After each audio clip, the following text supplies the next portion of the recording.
And we are back, ladies and gentlemen. Brothers of the Serpent podcast, the second hour.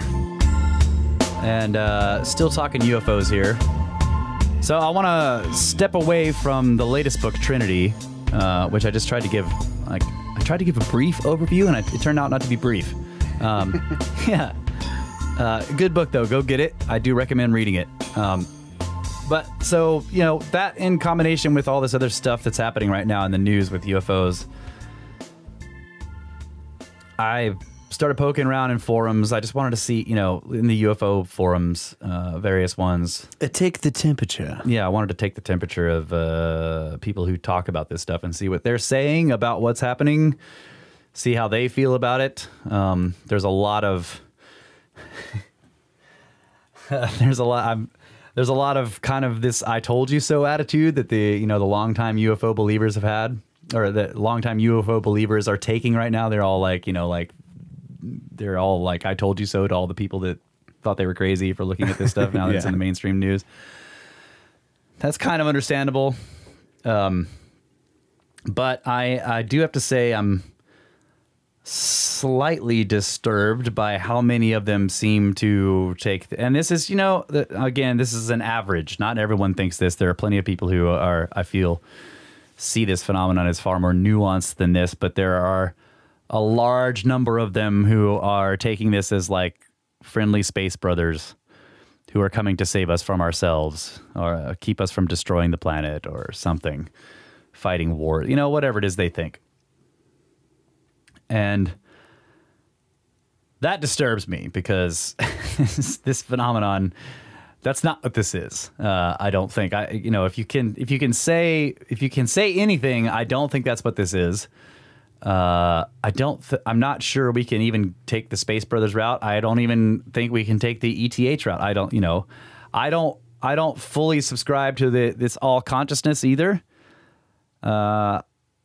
Again, I like Jacques Vallée's take that it's both, all of those things. It has a definite physical aspect, a technological signature, and yet it seems to affect people's consciousness. It seems to affect them spiritually. And if you read his work, which I have extensively... Or they're two very different things that have some similarities. I mean, the nuts and bolts stuff versus the consciousness stuff could be just like totally different things that just happen to have similarities across.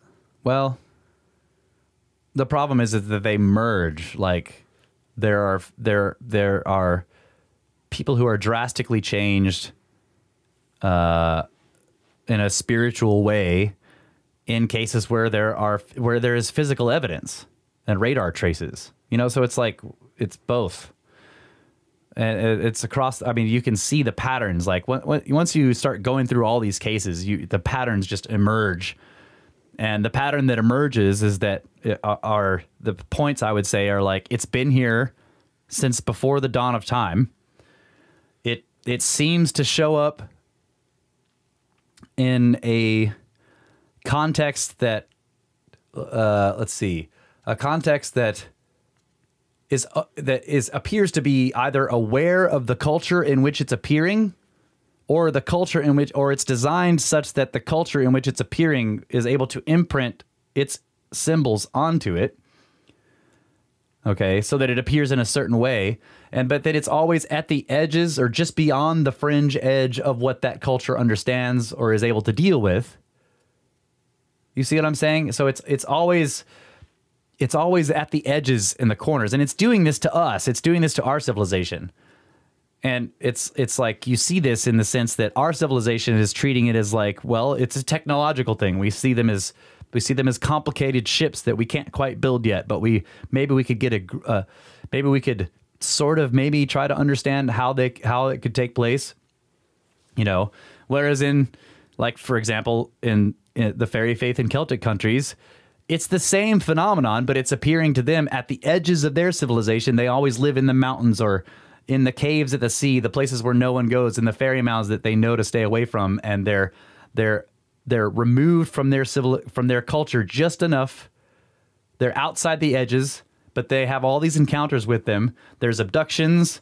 They change people's lives. There's missing time, you know, and you go farther back than that and you see like winged discs and, you know, the Assyrian stuff. And there's always strange beings. I mean, we see it in the carvings and in the stories, and, you know, it's affecting biblical people. They're having the same thing. They're having visions from the sky, wheels in the sky, chariots that are flaming, you know, houses that fly, like in the Vedic texts. You know, it's like the motifs have the same patterns, but the details of the imagery are different. Now, is that because they were seeing different things, or are they just trying to describe the same stuff we're seeing, but they're using their own cultural imagery? It isn't clear. Yeah. Like, were they actually seeing winged discs? Like discs, like think flying saucer with wings on it? Or is that just how they depicted something that was a disc that was flying in the sky? And, you know, Ahura Mazda's sticking out of the top of it, right? So you've got this god being that's clearly coming out of a winged disc in the sky, and then strange astronomical things are happening around it. And then there's like scorpion men guarding a door, you know, in these ancient carvings. And the scorpion men, like, were in Gilgamesh. They're guarding the entrance to the mountain. Yeah. And often these beings are described as men, but also insects. You know, it's like in modern times, they're like these two witnesses. They called them crickets or praying mantises, but also little men. You know, so when you go through Jacques Vallée's work, you see that he, especially if you start with Passport to Magonia, that's what that book was about. He was like, I spent a lot of time in a bunch of libraries looking at very old texts, going back as far as I could, looking for this similar phenomena, looking at mythologies from around the world. And there are similarities, you know, and in Christianity, there's the strange cloud with the vision of God, and there's the beam of light that comes down, and suddenly it changes you, and you have understanding, right? You're given messages, and then you become a prophet. You run down to the city and you start raving about frickin' shit in the sky that you just saw. And people, this is the same thing that happens to UFO people. You know, they're changed by this experience. So all that said, I feel like what's happening right now in the mainstream is interesting. But they're never, I can't imagine that they're going to be able to really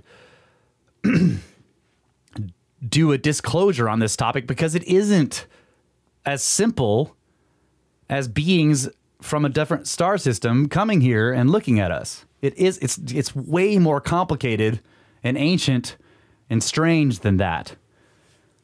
You know, so people who want disclosure, I feel like this whole idea of disclosure is, in the one sense, maybe it's a simple thing. All they want is the government to say it is really happening and we don't know what it is.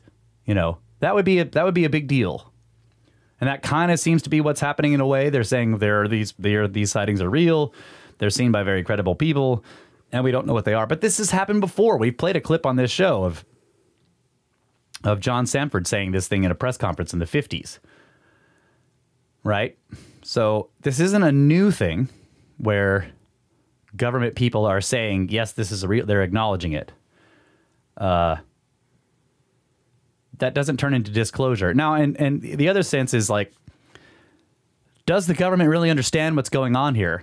And, you know, when I'm poking into the forums and trying to take the temperature of what people think and what they feel about this, that's like half and half. Some people think the government's got it all figured out. Some people think a lot of the stuff that's being seen in modern times is like reverse engineered craft. Some people think that all they need is the government to acknowledge this phenomena is real and we don't know what it is. And that's probably what's going to happen, because I'm not sure that the government as a large entity or any of the visible institutions have any knowledge. Now, are there tiny hidden institutions that are very, very secret that have been studying this since the 40s? If they really picked up that crash thing, maybe. Have they figured anything out about that thing? I don't know. In some cases, when you go through Jacques' books and he's talking about the crash things, he's actively wondering if the crashes are intentional. You know, because, and again, you have to step back and realize the framework that he's coming from, which is that this entire phenomenon is actually, what it is actually seeming to do is it's managing in a large sociological scale the framework of the way humans view the universe. And He said if you really pare it all down and you look at it across the ages, what you see is a phenomenon that continues to make human beings believe in a higher power than them. That's all it's been doing all this time. I mean, I shouldn't say it that way. That's the simplest way that you can say that what it's been doing. It's probably a lot more complicated than that, but across the ages, it seems to have inserted itself into the human consciousness and put into the human consciousness of that time and various other times the idea that there is something out there that is greater than humanity. You know, he's like, this is what this does. Like when you look at the fairy faith, when you look at the Abrahamic religions, when you look at the Assyrian stuff, the Mesopotamian things, and you look at modern UFO things, the result is people are going around believing there's something out there that's more advanced than we are. So you could look at the correlation between advanced civilizations all throughout history. Yeah. And their religions, right? These big religions. And is that it's, you know, I think historians typically look at it like the religions come out of these great civilizations, but you could also look at it in the reverse and say that the great civilization became what it was because of what happened to them, which formed the religious beliefs in the beginning. Yeah, exactly. And remember what... so it was a sort of a sharing of knowledge or know, something like that that ultimately resulted in a civilization becoming awesome. Yeah. And remember what Göbekli Tepe made them change about the way that they viewed the rise of civilizations. They used to say first there was the city and then there was the temple. Yeah. But Göbekli Tepe, now they're like, no, the temple comes first. Yeah. It's the temple. And I started, you know, this is way out there, but I started thinking about how Göbekli Tepe is a bunch of stone circles, and I'm like, those are landing platforms. You know, I don't know. I mean, I'm not going full ancient aliens here, but those are guacamole dishes.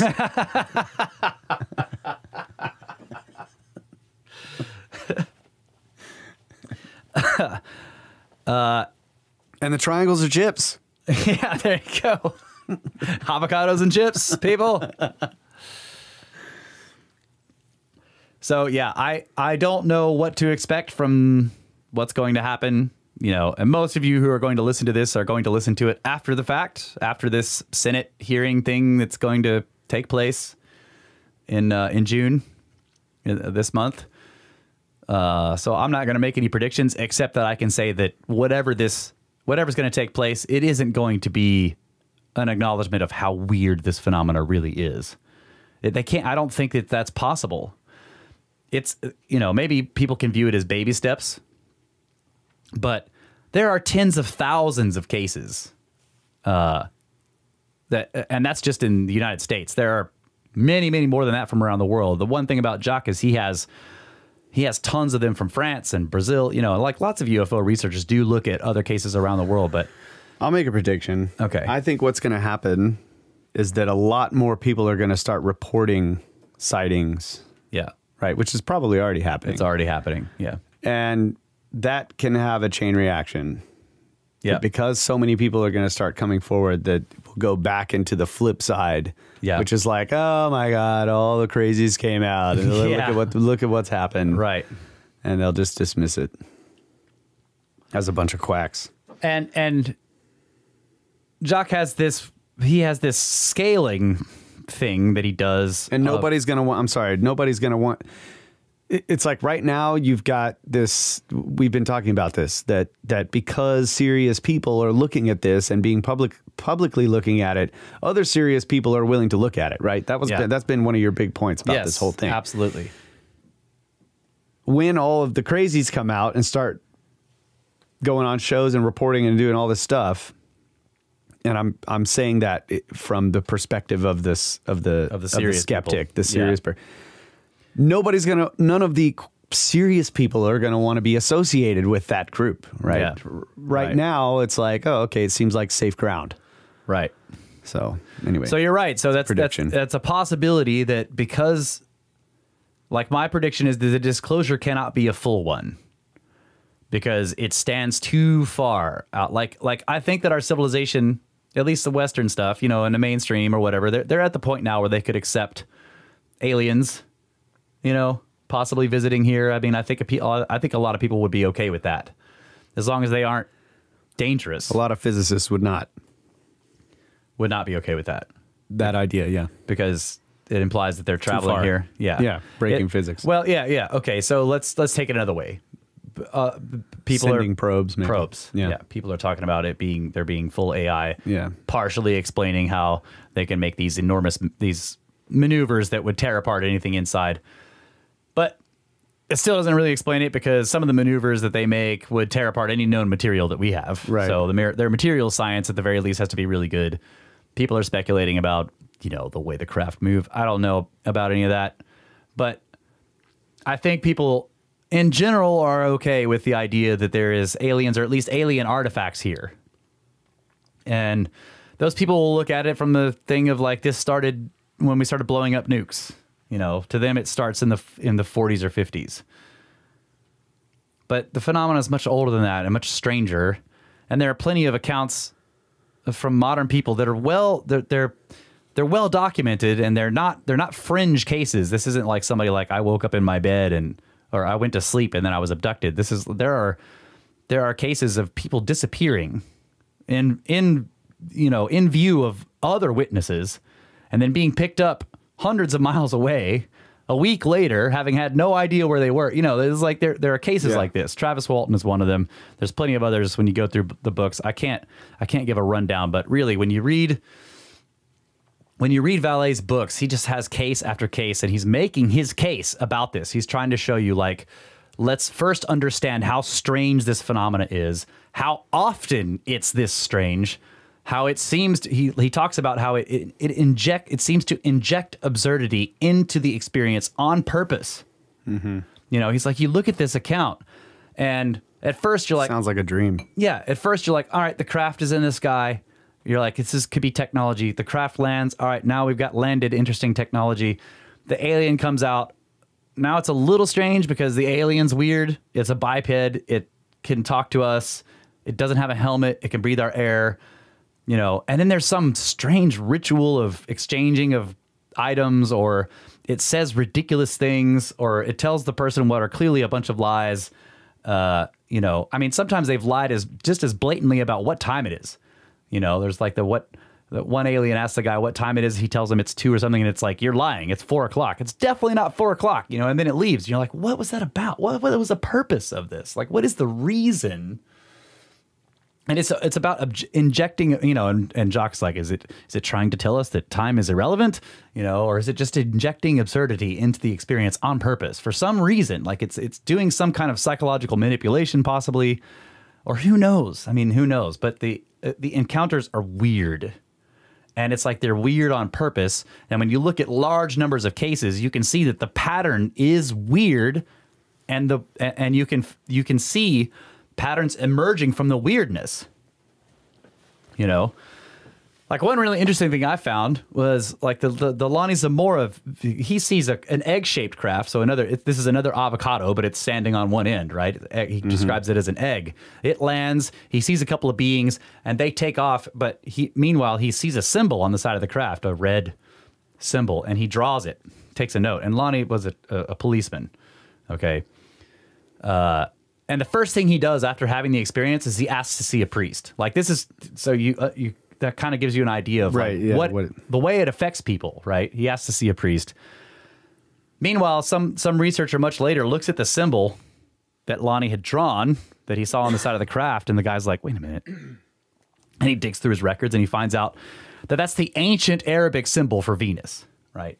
So what is it? What is that about? Like, people are like, "Well, it came from Venus." Well, do they live on Venus? Are they just messing with people? Some of them did tell people that they were from Venus and Mars. Or is that where the Arabs got the symbol? Yeah. Right. Yeah. I don't know. So. All right. I'll try to lay this out. About the spiritual versus nuts and bolts thing. If I believe in the spirit realm, right? I believe in the existence of spirituality, whatever. So if it really exists, if there is some, if there's that realm, right, alternate universe, however you want to look at it, that sort of coincides with our own, but we are in some ways connected to it through our consciousness, but maybe not really well connected for the most part. But nevertheless, if that universe is also here, right, all around, Yeah. then it seems like if we have even a minuscule connection to it, then it's possible that other biological beings could have greater connections to it. Some people have better connections to it than others. Yeah. So across species, it's plausible that some could have really, really good connections to it. Or perhaps mostly be there. And in part be here in this realm. And so if you were developing technology and this was like a well-known to your species part of your existence, not a question that we all have like us, right? The humans have this idea that, there is this aspect, but, it's kind of weird. It's hard to really pinpoint what's going on. But if you had that really solid connection with it and your entire civilization did, then your development of technology would encompass those things too. Yeah. So, yeah, you'd build stuff out of nuts and bolts, but also you would build it in concert with the abilities of the other realm. Yeah. And your ability to manipulate things in that realm, et cetera, et cetera. So a lot of the weirdness could be due to our inability to perceive perfectly from that other realm. Yes. And I was thinking, making the connection to like a dream. These things are kind of strange, like dreams are. You're riding on a whale. You're a cat. You have a trident. Yeah. It's like, they're really strange. And sometimes there's a really well laid out story in a dream, but then there's just some crazy odd thing that just doesn't make any sense in the middle of it somewhere. Yep. So it's like, maybe that's always happening to us in these sort of encounters because it's very much like a dream state, that connection. That's why people have the imprinting type of, or whatever you call it, the co-creation. Yeah. Yeah. Because they're not actually able to perceive the spiritual aspect of it properly.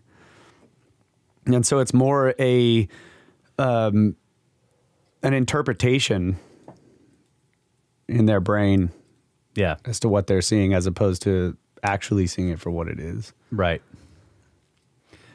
And even then, it leaves physical traces, which is really interesting, right? It's like, but I mean, there's nuts and bolts craft, right? Physical, that's physical objects, whatever they are. Physical objects, yeah. So what I'm saying is, if you were a society or a culture or a being that had this like intense connection with this alternate realm, you're building stuff in both worlds, together, right? And so so maybe the motion of the objects could be like our instruments pick it up doing that, but it's not actually doing that if you consider both worlds, right? So this would be the the interdimensional, like another way to say it, maybe more like I don't know if scientific term is the correct word, but what you're describing. I'm trying to couch it in terms of science, but that's really hard.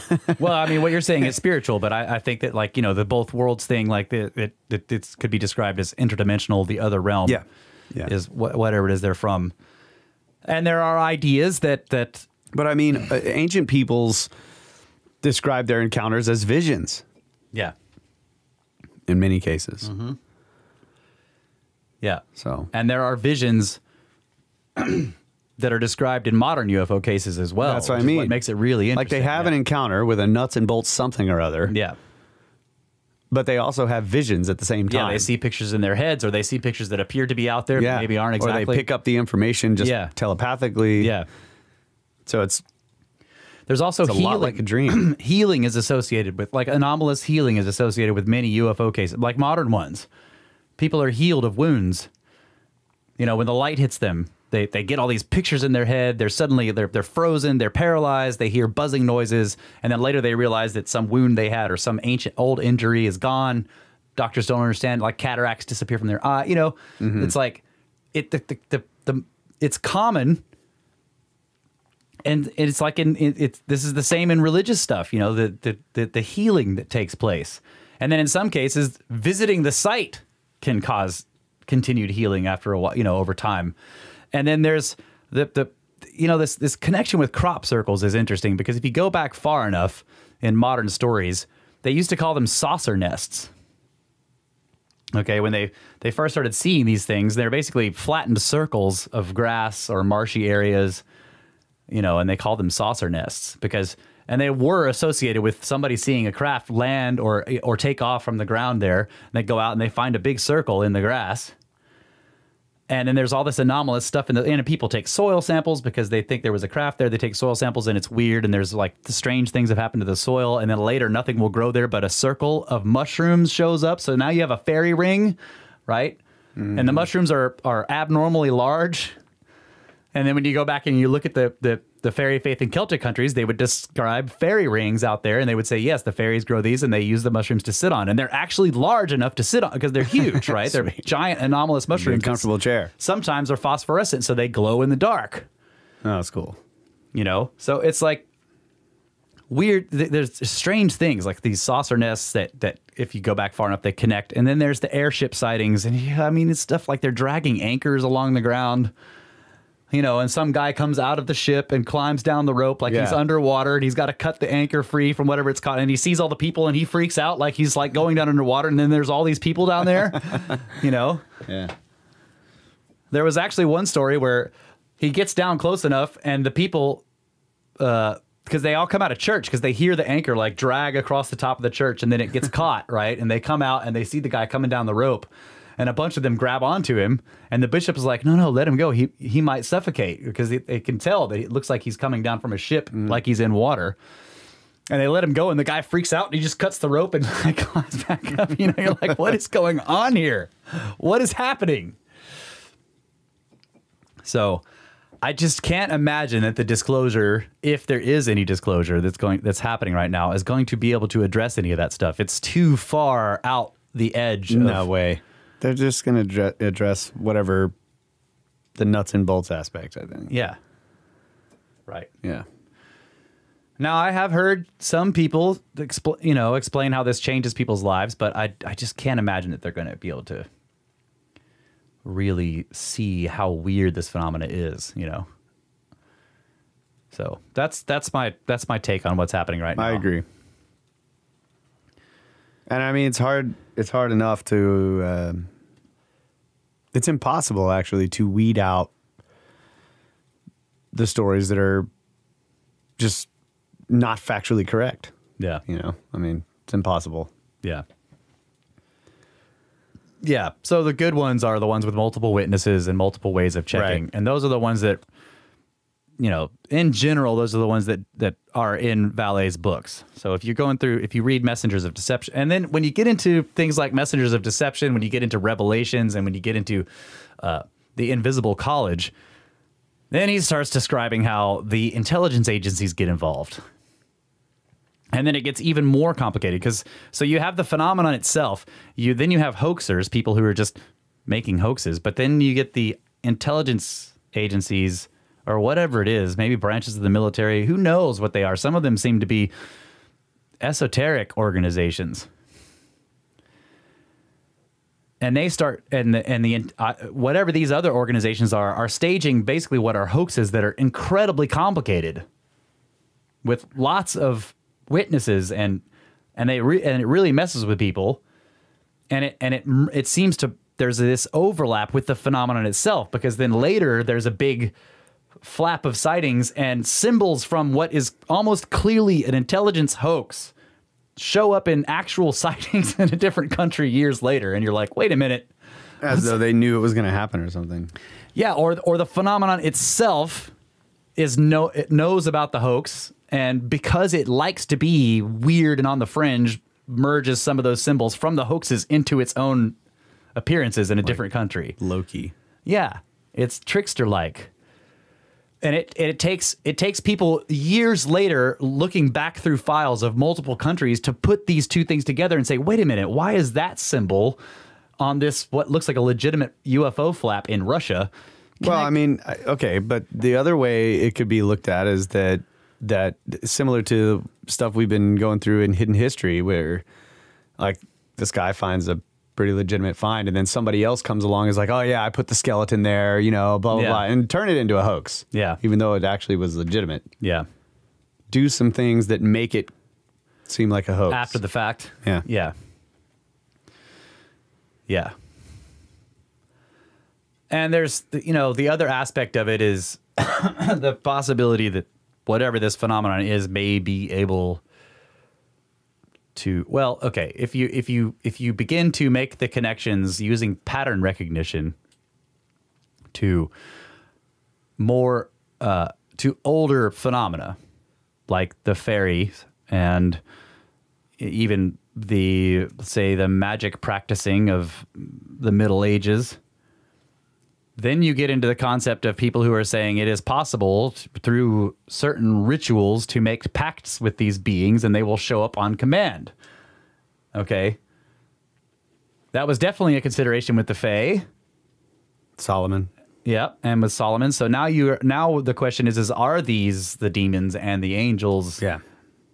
You know, and that raises the question is if certain shadowy government agencies have been looking into this, have they been making pacts with these things using old ancient rituals? And that's why symbols show up in weird places that seem to cross over with, you know, is that why these things seem to merge when you see the really complex things that look like a hoax? They seem to merge with the phenomenon a little bit, and that's why, because they are merging in some way.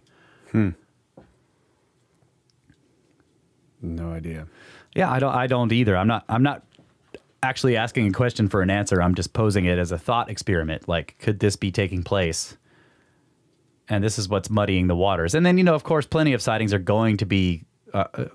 I'm not actually talking about the sightings that are probably advanced tech that is experimental and human. You know, when you again, I keep referencing Vales, but when you go through his books, he's pretty good at weeding that stuff out and weeding out the things that are clearly hoaxes, except when he wants to show you a specific hoax thing to show you how this works and what people are doing and where these hoaxes come from. Yeah. You know, and then the other thing is the UFO cults that show up. They have been, the phenomena seems to purposefully generate new religions on a regular basis. Most of them don't take. They get a few followers. Some of them get thousands of followers. Some of them get tens or hundreds of thousands of followers. None of them recently have become global religions. But it's like, all we need is a cataclysm. Yeah. But it's like that's what they've been doing all this time, is seeding these belief systems. Yeah. Okay. Joseph Smith. Yeah. Most recent one. Right. Probably the most recent large one that got started. Yeah. It's really weird. So you're kind of going all Bramley on it again. Yeah. The guy has an interesting take. Yeah. They definitely act like the custodians. Yeah. In some way. And the other thing, that the other point that Vales makes that I totally agree with is we can't say that they're from space. There's just not enough evidence to say that they aren't from here. In other words. Okay. And I kind of agree with that. I don't know if that means they're living in the water or they're living in some other dimension or they live underground or all of the above, or if you can't even really talk about it that way. But I definitely agree that whatever it is has been here a long time, and it doesn't and we don't really have any evidence that says that they, except for things that they tell us, but you know are the things that the phenomena tells the people that it contacts, but it tells people that it contacts different things all the time about where they come from. So some people take that to mean that there's lots of different ones, and all right, they come from a bunch of different places, but I don't know. So one of the criticisms that many people, including Graham Hancock, have of Sitchin was that right at the time of the technological development of rockets and all this stuff, Sitchin comes up with this whole rocket ship analogy for all these ancient texts. Yeah. Convenient, right? Yeah. He's putting his own cultural overlay onto these ancient things. Yeah, except when you consider the idea that right when we got the nuclear technology, that all this crazy stuff started happening, and then we started getting crashes and all this weird thing going along with that. Yeah. And what was my other point about that? I just lost it. Well, anyway, I was just trying to make that connection that maybe it's not a coincidence. Yeah. Right. I don't think it is. Okay, I remember. These guys that we got from, after the war, all the scientists and stuff from Germany and everything that came over here were ultimately the ones developing the rockets and all of that tech. What were they doing? They were going all over the world looking at ancient sites. Stuff. Right? Yeah, that's right. Like, you're right. Okay, I see the connection now. So, like Sitchin, it just happened to be, maybe that's the coincidence, that he happened to be doing this and grew up in this time period and happened to be looking at all of these things that actually do correlate to the technology at the time. Yeah. So, yeah, because there is a correlation, is what you're saying. There is a correlation. Yeah. Yeah, he wasn't putting a cultural overlay on it. The cultural overlay was the ancient one being put on the modern one by the German scientists. That's right. Okay, because of their research into ancient mysteries and civilizations. Yeah, yeah, I can see that. Yeah, and we've talked about it too. That why did they start naming all of the spaceships after gods? Ancient gods. Yeah. This new moon thing you just named it as like Artemis. I'm like, come on, what are they doing? What is going on here? Was it Artemis? I can't remember if it was Artemis or the new moon mission. Yeah, I think it is. Yeah, something like that. I mean, now it's following the trend, but it's following the trend. There's a group of dudes at NASA who come up with these names, and you're like, I want to ask them, like, why are you doing this? Yeah, the guys that were coming up with the original names aren't with us anymore. Right. These guys are following the trend, the Gemini and Apollo. Yeah, so my point is that when that was actually being developed, they were coming up with those names on purpose. Yeah, this was on purpose, for sure. Not just for fun. Yeah. So, yeah. And if they, there is a common message that seems to be given in a lot of these cases. And again, the cases that Vales goes through in his book are complicated ones that include close encounters of the third and fourth kind. Like it isn't just seeing lights in the sky, unless that is the only way he tells you, like, somebody saw a craft and that's it, is when it takes place around or nearby right at the same time as somebody else actually encountering the beings and the craft landing. So he's going through complex cases with multiple witnesses, sometimes with radar returns, all that kind of stuff. So you aren't looking at, they're well documented and have many witnesses that were interrogated, like debriefed by the police and stuff. And there's this common motif across a lot of them where sometimes, in a large number of the cases, the aliens or whatever they are, the beings seem to be concerned with whatever it is we're doing, and they're like, oh, you're nuclear weapons, or, oh, you're destroying the planet, or freaking watchers. Dang it. Or go back to your bag of chips. Or sometimes they're telling the person that that things are going to change and that they will return. Yeah. But you do get the sense that they're kind of playing with humanity as a whole and sort of trying, from the fringes, from outside the edges of our understanding, somehow trying to guide us towards certain things psychologically by affecting large numbers of people, sometimes through one person, sometimes through mass sightings. And it's never a global event, but... Yeah, I mean, I love my cat, It's a great cat. Good fuzzball, kind of fat.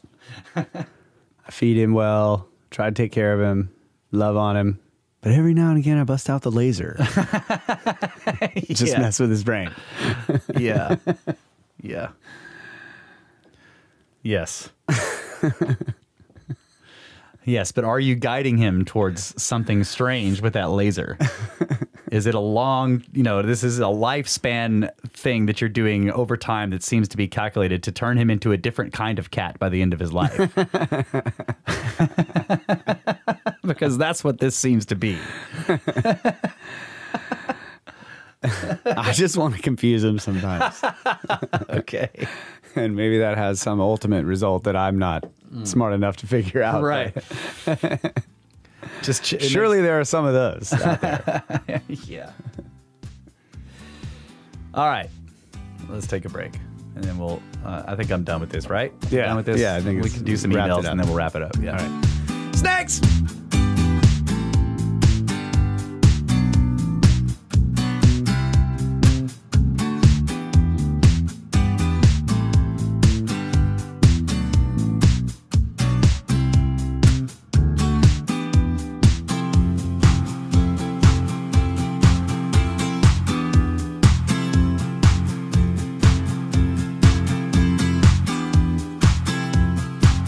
Hey guys, we're going to do a communications bonus ode, but I just want to talk about UFOs just for a little bit.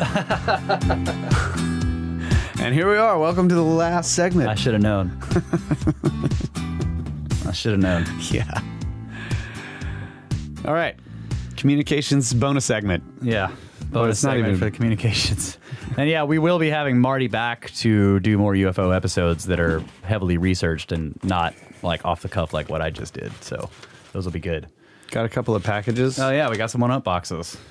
Yeah, am I gonna do this? Yeah. Oh, I think I know what that is. It looks like a pyramid. I'm pretty sure this is a pyramid. Wow. Whoa, Oh! man. Hey, it's an ashtray. It's a pyramid ashtray. All right. Wow.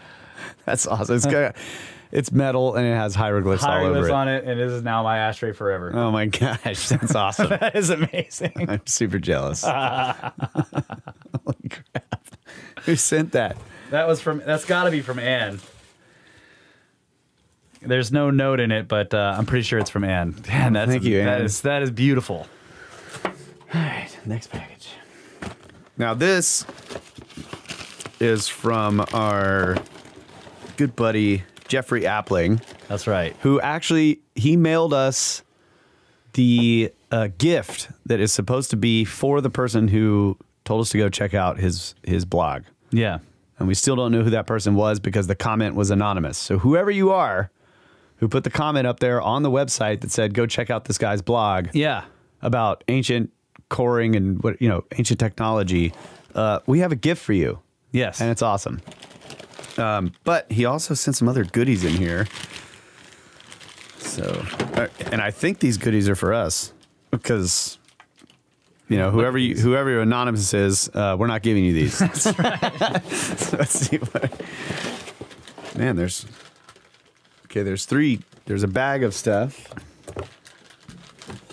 And then So there's these two are boxes. they're like necklace. These are necklaces that have stones that have like. Oh yeah. He's cored them out. Yeah. Oh, that's awesome. So Let me he's see made one. one core to hang the stone from the necklace, and then he's got a star core in the middle of the stone in various places. There's a whole bunch of them in here. Wow, dude. So maybe we can give these out. give some of these out. Yeah, those are beautiful. Hey, we could do super lucky gifts. Yeah.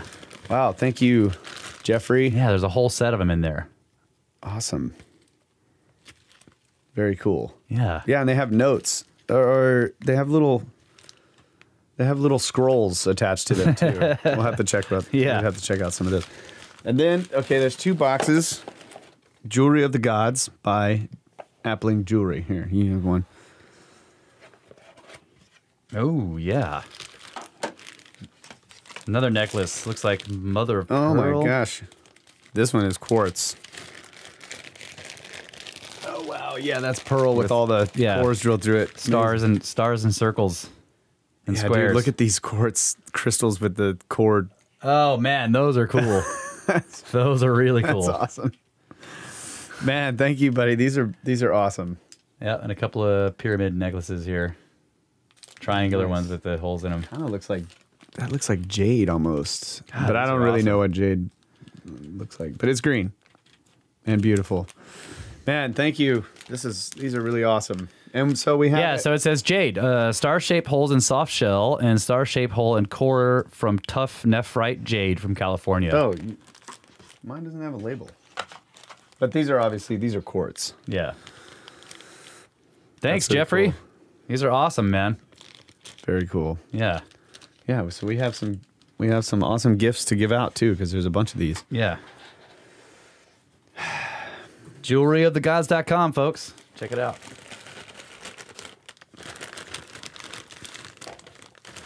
All right. Okay, emails. Let me pull these up here. And wow, these cores, the little metal tool. Remember how he told us that Oh, they get stuck. you push the metal tool in, while the machine is running, you drive the metal tool through the stone. And if you shut it off while it's in there, it gets stuck. Yeah. And these are just Definitely stuck. They are definitely stuck in there. That's cool. Very cool. All right, this one's from King Totally. It's called King Totally Returns. What's up, dude? Boys, 'tis I, King Totally. Been a while. Been listening back to some specific episodes lately, trying to find the episode where the series Hellier was mentioned. I happened to watch this series recently, and I would highly recommend it. It is unique, to say the least, but beyond the content itself, it broke the fourth wall into my own life and has not left. I remembered hearing someone mention Hellier on the show a while back, so I thought I'd tell you about the experience that happened to me. Okay, so before we get into the experience, I did mention it. I haven't seen it. It's, but I am aware of it, and yeah, we probably do need to watch it. What's it about? It's about, I'm not sure exactly, but the people who made it are like paranormal investigators and really interesting people, and this is about them. Is it a couple? Yes. Are you serious? Yeah. I got to look it up while you're doing that. Okay. It's called it's spelled like hell and then I-E-R. Hellier. Okay, so he says, there I was, watching a show about too many coincidences piling up. No spoilers, but I am about to discuss one example from the show that leapt off the screen and started laughing in my face. The researchers come across a blue balloon in the woods. No big deal. Later on, they're stopped by a felled branch across the road. When they get out to move it, they notice a shiny object in the woods nearby. Another blue balloon. Now, this coincidence is neat, but that's about it. But it is soon revealed that a friend of the main documentarian across the country had previously sent him a video that he took while hiking in the desert. A video of a blue balloon floating down the hill towards him. He sent the video to the documentarian before Hellier was even a project idea. The email had the caption, "Something told me to send this to you." So I end this super neato episode and call it a night. And I head upstairs from my basement where I had come in that night after work. I had yet to go upstairs, and when I did, I walked into my living room to see a big blue balloon staring me in the face. I audibly shrieked, waking up my wife. My wife came out and told me our son had picked it out at the store that day and he wanted me to have it. Super crazy. And that series also focuses on the idea that an initiation of some kind is happening to all of us. It's just yet another link in the chain of this great mystery we all spiral around. Definitely worth a watch. Anyway, love you guys. Keep up the great work. Oh, and I just wanted to say thank you from the bottom of my slithering heart. You guys have inspired me to start my own podcast. I figured the more of us spreading the good word, the better. If you got a minute, check it out. Peace and snakes! And his podcast is called the Deep Share Podcast. All right, I'll definitely check it out. Thanks, buddy. Yeah.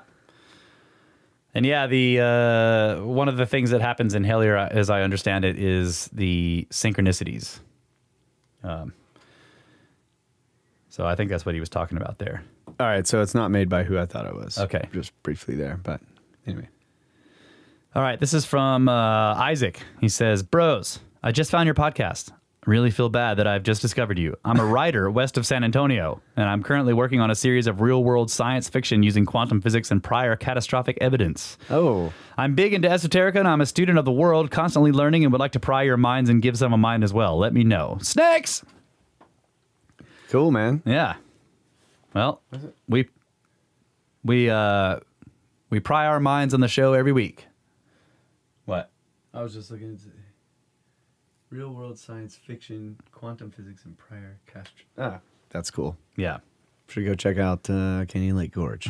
Let's make a field trip. All right, this is called Bowling Pin Hats from Jim. Yo, bros, just a thought. I think the classic pointed alchemist's hat is a legacy or a reflection or imitation of the ancient long-headed elongated skull, Egyptian's headgear. What do you think? From Jim. Yeah. Like Yes. Yeah, we talked about the witch's hat. Yep. You know, all these pointy long head hats. Yep. Yeah, bro. Agreed. Yeah, and don't the bishops wear some kind of like fish head, long head thing? Yeah, they do.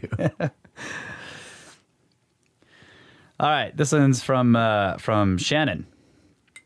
Says, "Hey, Snake Bros. I'm really enjoying revisiting Ben's work in tandem with the brilliant Brothers of the Serpent perspective thrown in, so thank you for all the supersodes. But seriously, the need for you all to speculate in circuitous paths that just lead to more questions is over. See attached." Okay, so what's attached here? Impossiblocks. Okay, this is an explanation of Impossiblocks and a crystal shamir, vibrating stones using psychic powers. It's all drawn out. It's really cool looking. Yeah, dude, that looks cool. Using the third eye. What does it say? No more speculation. This is how it works. That's right. Yeah. There's a shaman with a puma tattoo on the chest, being able to do all this stuff. Mystery solved. Cool. Okay, this is from Zach. It's called Proof of the Arrow of Time. Dear Serpent Brothers, damn it, Johnson. Here I present to you the unequivocal proof of the arrow of time. I live in Montana, and like you Texans like to boast about your state, everything up here is big, except the population, and generally very far apart. I commute roughly 120 miles a day going from my home to my shop and back. Is that it? Come on, bro. Come on, bro. That's nothing. I mean, that's like going to the store.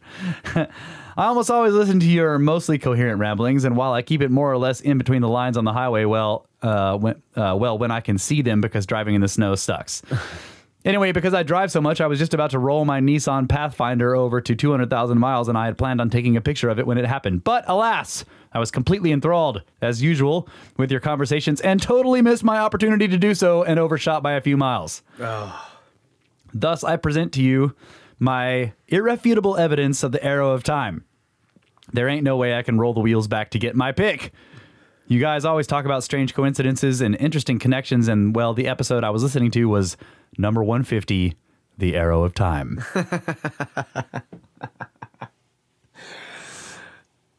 If that happened to me, I would have been mad at us. I am a custom knife and tool maker and plan on sending you a pretty epic one-up box as a thank you for the brain expansion and the strange one-sided friendship I have developed with you longheads, whom I have never actually met but hope to someday. You two always make me smile and laugh, and boy, let me tell you, some days it is really needed. So thank you for all you do, and keep the laughter up. Be excellent to each other, and party on, dudes. From Zach.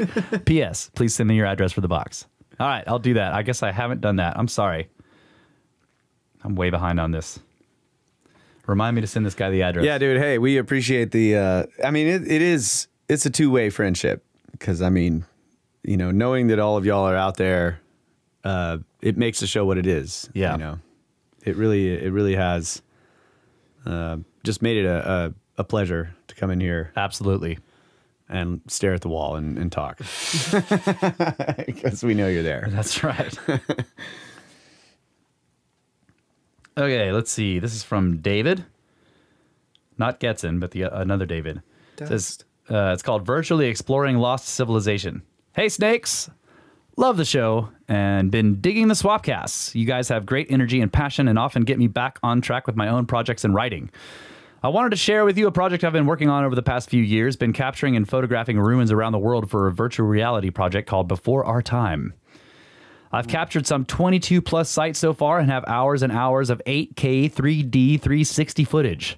Oh, man. At some point, I think the sites in the U.S. would be great to cover too, especially the channeled scablands. I've been there in Google Earth VR, but getting some focused and detailed photography and scans would be killer. If you have a VR headset, I'm happy to share some of the footage. Hey, I just so happen to have an Oculus Quest 2.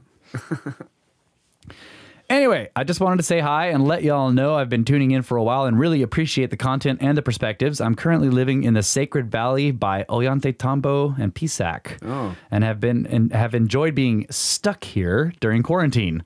It's really amazing visiting all the sites when nobody's around. I've even met up with Brian and his local guides a few times. Well, if you ever need a live correspondent down here, just drop me a line. All the best from David. And by the way, his website that he gives for this stuff is www.beforeourtime.ca. So if you guys want to check out the stuff he's been capturing, that's where to go. Cool. And yeah, thanks, David. That's really cool. And that's cool you got stuck down there during the lockdown. What a place to get stuck, right? Yeah. Okay. Oh, this one's called, I think this is also from Jim. This is called Ollantaytambo School of Rock Shaping. Ollantaytambo looks like it might be a training site for stonecutters. The soft limestone is not really good for quarry stone, but a good practice material. I was a firefighter for 28 years, and when we had training with the Jaws of Life, we would tear abandoned cars apart on the training ground. With the Jaws, it was easy, and we would leave a mess of twisted steel that somebody unfamiliar with the mechanical rescue tool system we were using would look at the aftermath and ask, WTF happened here? Oh, that's cool. Yeah. Yeah, buddy. Really interesting idea. And yet it gives you an understanding of the tools so that when you actually go to do it in the real scenario, you know how to use it without, like you know how to use the tool properly without getting the results you want. And that's why some of it looks whimsical, right? They're practicing out there in the mountains, cutting with the Very cool. shamir. Great connection. Yeah. Love it. He also says, oh yeah, remember to consider your Australian fans. There are no snakes down under. There are snikes. Spelled S-N-I-K-E-S. That's not a snake. Snikes. Thanks again. Love what you guys are doing. Snikes. Snarks. I love it. Okay. This is from John. It's called Howdy from the Not So Frozen Anymore North from John. Howdy from Minnesota. You can say my name on the podcast if you read this. First, my only regret is I did not find your podcast sooner. You guys kick ass and your music is slick. Thanks, buddy. Second, I do not know how much fiction you read, but your musings have brought me back to a story by H.P. Lovecraft. Actually, two of them. At the Mountains of Madness and The Shadow Out of Time. Yes. Dude, those are two of my favorites. Two of my favorites. The Shadow Out of Time is about a man whose spirit gets pulled into the past and placed in the body of a species that ruled Earth in the past, and he gives a short paragraph to other beings that ruled and would rule Earth. It is fascinating to think about this kind of thing, and I would love to hear your thoughts on the book. It is short and easy read, thankfully, because big words are hard and the Marines didn't teach me to read goodly.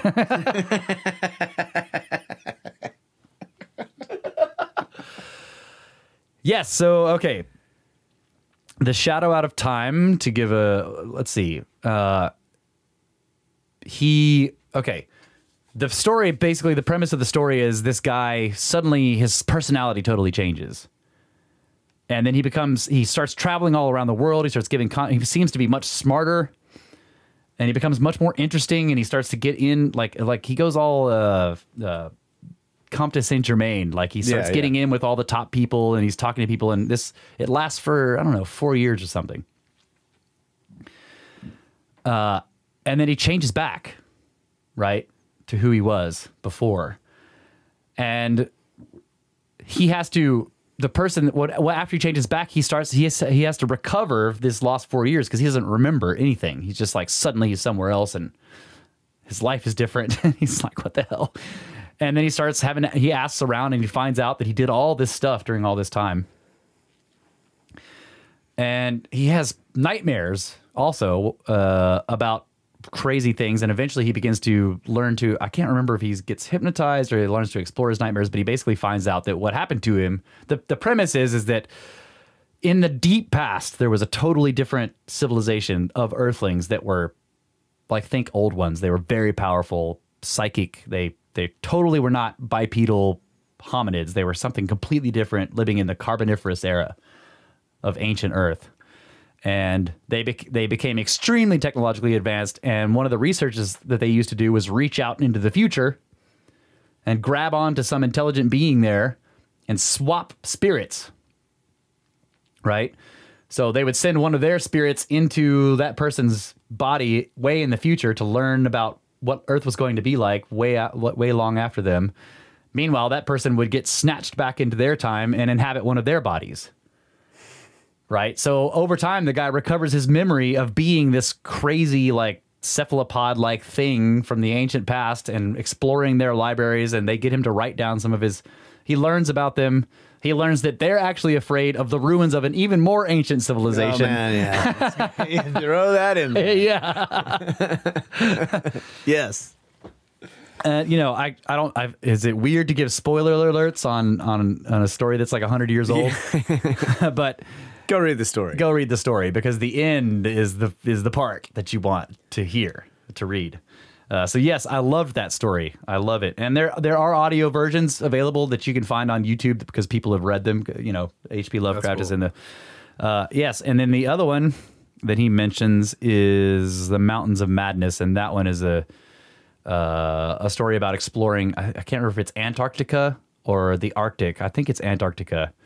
And the same thing happens. They find, not the same thing, but they find evidence of the old ones there, like a very ancient civilization living in our. They start finding their artifacts, and they find an entrance that goes down into the city that's now completely buried, and it drives them crazy because it's so weird, you know. Sounds great. And it's the same deal. They find out that those ancient beings who are terrifying to us were terrified of something even older. It's classic H.P. Lovecraft. He says, finally, if this is not too long, you've given me a new lens to look at the world through. The North Shore of Lake Superior has always been one of my favorite places to go, but I never considered how it became such a stunning landscape until I heard you talk about how the Earth changes. So thank you for opening my eyes to this. If you are ever in Minnesota or want to check out what we have up in the north, don't hesitate to reach out. You have a snake friend up here now. Really, finally, I sent you some fossils from the Tibetan Plateau a few months back. Oh, yeah. Yes, here they are. And they assumed they got there when India crashed into China. But could those deep-sea fossils have landed there due to a catastrophic flood? Anywho, keep kicking ass, laughing, and making music. Snakes! From John. Thanks, John. And yeah, you know, old History Shift is out there, too. So you guys ought to hang out if you haven't already.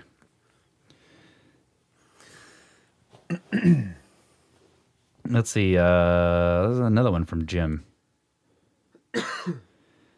Okay, on episode 188, Ben says he doesn't know where the slab of rock came from. It looks like it was precision cut and pulled from the rock face above and to its left.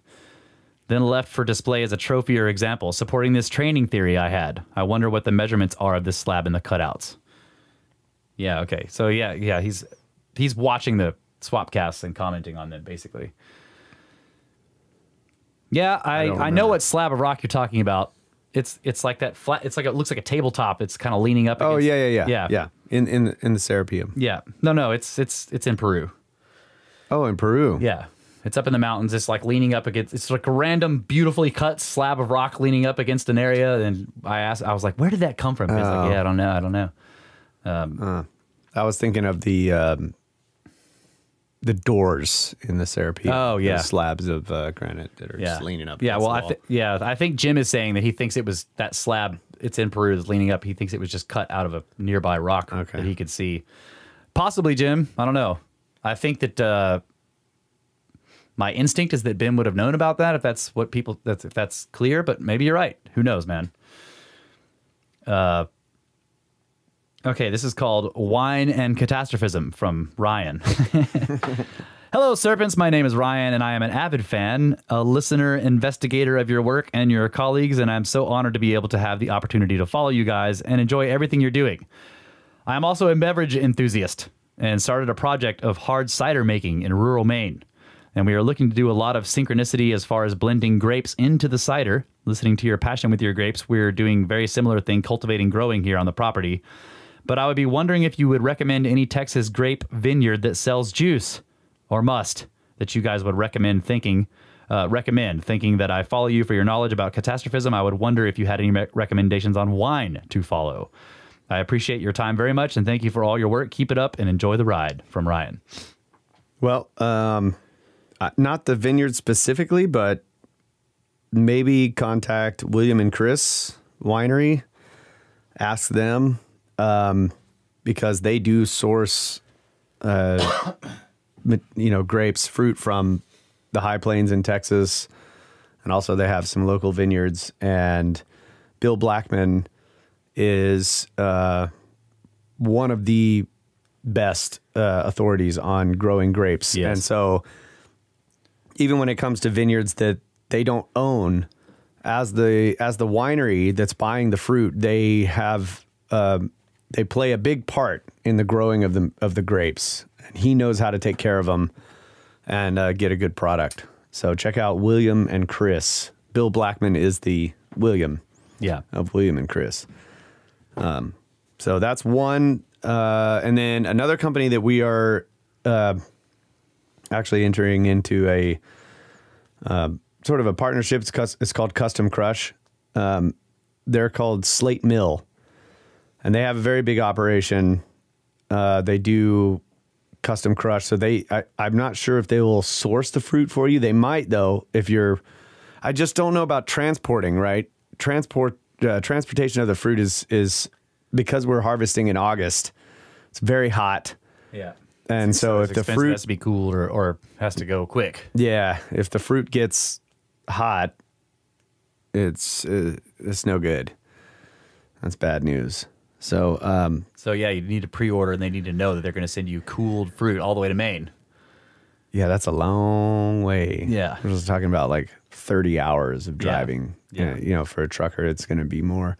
So, I mean, maybe the best bet would be to have the winery make the wine first, just simply get it through primary fermentation.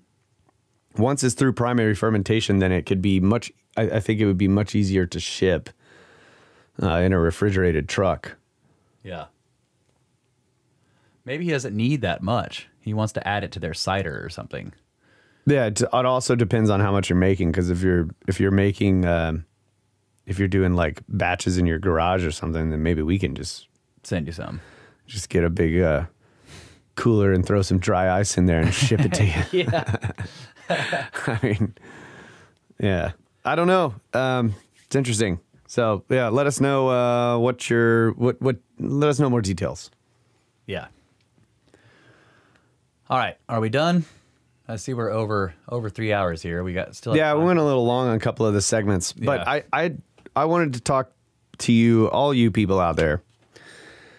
Those of you who donate to the show, I do want to start doing the producer credits and executive producer and associate executive producer credits. Yeah. Similar to what Ben's doing. So, and I'm not sure how to work this out as far as the the Patreon versus PayPal. What I see is PayPal. Russ sees the Patreon. So we'll figure that out. My point is, if you donate $50 or more, I'm basically gonna want to read your full name out, right? To give you the producer credit, we're gonna put your full name in the credits of the show. Yeah. Right. So, and they'll go in the show notes as well. Yeah, it'll be in the show notes as executive and associate executive if you want to be anonymous and you're going to donate, you're going to do a donation of $50 or more, then make sure to put a note. Like if you send it, if it's PayPal, there's a way to put a note in there, say, keep me, anonymous. And we'll just, I mean, I don't know how you give a producer credit to anonymous. Yeah, we can't do it. Can't. Yeah. So yeah. If you're not cool with that, just say, keep me anonymous and we won't give you the producer credit. We will thank you on the show. Yeah. But But yeah, we are going to start doing that, and I still have to give Russ the names from the last show. Yeah. And I didn't say that, prior to those donations. So just like if you're one of those people from the last show that I was saying we're going to give producer credits to, and you do not want your name put in the show notes in full, then let us know. Yeah, that's right. That's right. And we also have to work out how to get the Patreon content over to the PayPal donors, which is something I still have to figure out. It can be done as far as I know. Yeah, I think that I have access to their emails through PayPal. So I can actually, like, this will take the question is will I be able to get Patreon to give me the feed code to give to people, and will it work on multiple people's devices? Because the Patreon content's going to go up on a Patreon feed, basically, and every patron on Patreon gets their own custom feed code for that feed. So we got to work out some details. Yeah. We'll figure it all out. We're trying to do more for the people who donate. Yeah, and that's basically it. And in classic Snake Bros style, we're working it out on the show right now. Right. We're actually talking to each other about how this is not going to work on the show right now. So be prepared for things to not go as we have been talking about them just now. That's right. Do we have any producers for this show? Yeah, but I'm not going to read the guy's full name because I hadn't said any of that yet. Yeah. But did he give a comment or? No comment. Okay, no comment. But definitely an executive producer donation. All right. Thank you so much, Anonymous. Let's see here. Where is it? John. There you go. Thanks, John. $100. Wow. I mean, that's straight up, dude. So yeah, if I can send us an email, and we'll put your full name on. Is there a way you can reply to them there? We'll figure this out. I have his email. We can figure this out off air. All right. Well, I guess that's about it. Yeah, that's it. Thank you guys for the emails. I hope you enjoyed the UFO stuff. And I'm still clapping. You got me on the clapping thing, dang it. It speaks the mic. All I hear is clapping. All right, well, you guys can find us, brothersoftheserpent.com. The email is brothersoftheserpent@gmail.com. But the website is where all the podcast-related stuff is, including the archive of shows. You can find that on the archive section, and the pyramid scheme, which you can donate to the show for, for whatever value we give you guys through Patreon or PayPal. And if you do want access to the Patreon content, which we are starting to make, you can join the Patreon there. And join the Facebook group. There is a Facebook group also if you want to, and make sure you totally troll Brenner if you join the Facebook group. Right. Blow his phone up. And again, thanks to all the admins in the Discord and all the Snake Force in the Discord. You guys are great. Always great conversations going in there. So if anybody is not in the Discord and you want to join it, there is a place to join the Discord chat on the website as well. You can see it there on the sidebar is Discord chat Snake Pit, and then there's a connect button when you go there. And yeah, the Discord is managed by Jeff, and then we have a whole crew of admins. And I need to get a list of the admins so that I can call out their names, because they do a lot of work, and I tried to do it last week and I didn't have a list in front of me, and I know I missed people. So sorry about that to all of you who I missed. I will get a list of you guys so I can thank you through your Discord names on the show. But yeah, and also, of course, always a shout out to History Shift for all the work he puts in for making the YouTube videos for every episode. Yeah. And Poddoodles. And Soraya, of course, the episode we did with him has come out in his main feed, so I know many of you heard that and commented on it. So yeah, check out Where Did the Road Go, and thanks to Soraya, and also Ben from Uncharted X, of course, and the guys up at Grimerica, and the Cosmographia team, and all of you listeners out there. We love you. We always have. Always will. Sign up for Egypt. Good night, Adamu. Get back to work.